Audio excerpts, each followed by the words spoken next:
talk about phimosis and circumcision today. Phimosis, in simple word, basically is inability to retract the foreskin over the glans properly. This might be congenital, that it's present since birth, or this may happen in adult life due to various causes like diabetes or infection. But the thing is, unless it causes a major problem, like the hole becomes so small that it is difficult in passing urine, or there is bleeding in rare cases, patient tend to ignore it. This may be due to hesitancy, or they are feeling shame in discussing it with their family members or parents, and they avoid taking medical consult for same. So what happens is, over time this causes various complications, like there is difficulty in maintaining the hygiene because you are not able to retract the foreskin properly and clean the glans area properly, or it can cause infections both in the glans area and urinary infections. And later in life, there is difficulty and pain during the sexual intercourse.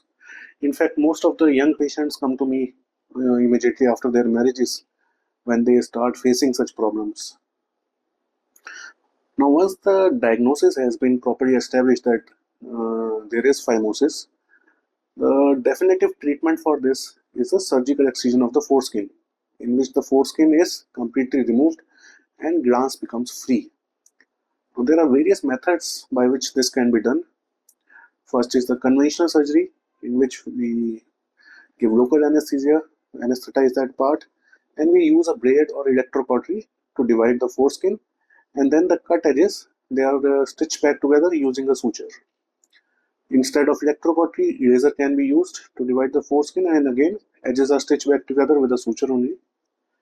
And the latest surgical device which is there is stapler, in which we use a stapling device to divide the foreskin and join back the edges using metallic staples. So the advantage is, because the entire steps of cutting and joining back together, they are done by a machine, so it's much quicker, and also recovery is faster, causes less pain and bleeding. Another advantage of stapler circumcision is that there is a silicone ring over which the staples are fired. So over time, when the edges join back and they are healed completely, that ring comes off on its own, including the staples. So there is no need to separately go and get the staples removed. So if you think that you are suffering from phimosis, it's better to consult your doctor and get proper treatment. Thank you.